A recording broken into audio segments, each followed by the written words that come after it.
वो कोई नेता फेता नहीं है ना, संत भी हो, लंठ है। उसकी बात छोड़िए, किसी संत की बात अगर हो, नहीं संत की बात हो, अगर संत बात करे तो हम उसको पूजनीय वंदनीय कह सकते हैं। जिसके जबान में लगाम नहीं है, जिसके जबान पर ब्रेक नहीं है, वो कुछ भी कह दे, वो संत उसको कैसे आप मानेंगे? वो लंठ है। इसलिए उसकी बात मत करिए, संत की बात करिए। संत मूर्ति को कह रहे हैं कि नेताजी की मूर्ति यहाँ से हटा लो, तो ठेठ भोजपुरी में हम पूछल चाहते हैं कि ई दू जाने हो जाई का खड़ा हूँ हम, तो ई हमके बतावा लो मैंने क्यों खड़ा है, क्यों खड़ा है भाई? आप लोग दो जने क्यों खड़ा है वहां? नेताजी मात्र नेताजी नहीं है, नेताजी पिछड़ों के भगवान है, नेताजी जवानों की सोच है। नेताजी को स्वर्गीय और मरा हुआ नहीं कर सकते। मुलायम सिंह यादव सोच है, और सोच कभी मरती नहीं है। गुरुजी आखिरी सवाल है, आपने बहुत अनुभव किया राजनीति जाता है। उम्र 55 का और दिल बचपन का है गुरुजी, लेकिन आपने इतनी बड़ी राजनीति में ऐसा सरकार आपने देखा? आप किसी क्षेत्र में हमको लगाइए, जहाँ 18 साल 20 साल 25 साल 22 साल का लड़का हो, उसके सामने खड़ा कर दीजिए। क्रिकेट के मैदान में खड़ा कर दीजिए, अखाड़े में कुश्ती लड़ना हो तो आ जाइए, बिरहा गाना हो तो आ जाइए, फिल्म करना हो तो आ जाइए, किसी हीरोइन के साथ डांस करना हो तो आ जाइए। तो प्लीज आप हमको ये मत कहिए, अभी तो अब वही तो जवानी है, चला लिया। आप क्या इतनी 9 साल की सरकार की राजनीति का ऐसा चमत्कार आपने देखा? चमत्कार ना है, कुछ सोचे ठेठ में आदमी जानत हो, कुछ बेईमान हुआ मतलब तो गुनगुना दीजिए हमारे। तो बेईमानी कह के कुल जनता बा उलट पलट। हमारी लोकसभा की कितनी सीटें हैं? 37। आपको पता है 37 नहीं, हम 50 से ज्यादा सीट जीते थे। इस सारा सीट ये पूरी जनता खड़ी, हाथ उठा के आप लोग बोलिए बेईमानी हुई कि नहीं हुई? ये इनके पास अब कोई कुछ बचा नहीं है। शैतानी, बेईमानी, लूट खसोट किसी तरह से। आज मुख्यमंत्री पद पर काबिज हैं योगी आदित्यनाथ जी। मैं आपको ले चलता हूं विधानसभा के चुनाव में।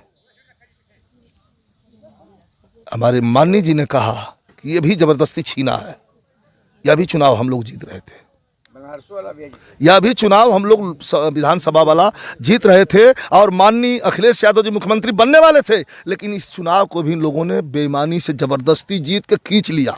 रुकेगा कैसा सर? रुकेगा माने हमारे एमएलसी साहब लाल बिहारी यादव जी ने एक बात कहा है कि हमको आपको पीडीए का नारा लगाने से नहीं होगा, पीडीए को जुड़ना पड़ेगा, पीडीए से जुड़ना पड़ेगा, मृदभाषी बनना पड़ेगा, अपने लोगों को जोड़ कर, ताकि किसी के मन में भय न हो कि ये हो जाएंगे तो हमको डांटेंगे, हमको मारेंगे। हमको प्रेम रखना पड़ेगा। कुछ तो ऐसा मामला है कि दबंगई से डर के मारे कुछ वोट ऐसा है कि जो वोट साइड हो जाता है, आपको पता होगा। इस डर को निकालना पड़ेगा और पीढ़ियों को जोड़ना पड़ेगा। 27 में सर नेताजी ने भी बहुत भरोसा दिया, राष्ट्रीय अध्यक्ष जी ने भी बहुत भरोसा दिलाया, आपने कई टिकट को भी फेंक दिया। अब क्या 27 में आपकी राजनीति? 27 में हमारे माननीय जी का जो आदेश होगा, अभी उनका आदेश है, उनका आदेश होगा। हमने कह दिया कि कोई बात नहीं, अभी तो हम खुद गर्दा उड़ाए हुए हैं। अगर आपको लगेगा कि नहीं हमारी भी जरूरत है, कल नहीं अब बहुत हो गया, तो हमें लगता है कि कुछ सोच रखा है हमारे राष्ट्रीय अध्यक्ष जी ने। अब वो उनके मन में क्या है वो तो कृष्ण है, क्या उन्होंने सोचा है, तो जो सोचे होंगे अच्छा ही सोचे होंगे, मैं उस पर कुछ नहीं कह सकता। कुछ गुनगुना दीजिए सर, सरकार है, बिहार भी जाना है आपको। अरे का गुनगुना दें, कुल साँझ हो गई हो, गुनगुना दीजिए सर। हाँ तो गाना कुछ नहीं है। एक लाइन।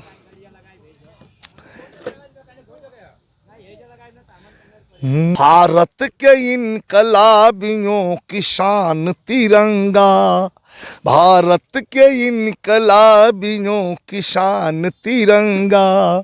एक गीत मैंने पहले गाया था। नफरत में लोग करते हैं मजहब की लड़ाई, इसको हटाना पड़ेगा। जिगर में जातिवाद की है भावना आई, जिगर में जातिवाद की है भावना आई। हिंदू ईसाई सिख मुसलमान तिरंगा, भारत के इनकलाबियों की जान तिरंगा। अमर शहीद नौजवान अखिलेश यादव जैसे जितने हमारे धरती पर, हमारे बॉर्डर पे, हमारे एलओसी पर, हमारी सरहद पर जवान शहीद होते हैं, मैं अमर शहीद नौजवान अखिलेश यादव जी को श्रद्धांजलि अर्पित करते हुए सभी जवानों को बहुत बहुत अंतः मन से श्रद्धांजलि अर्पित करता हूँ। जय हिंद।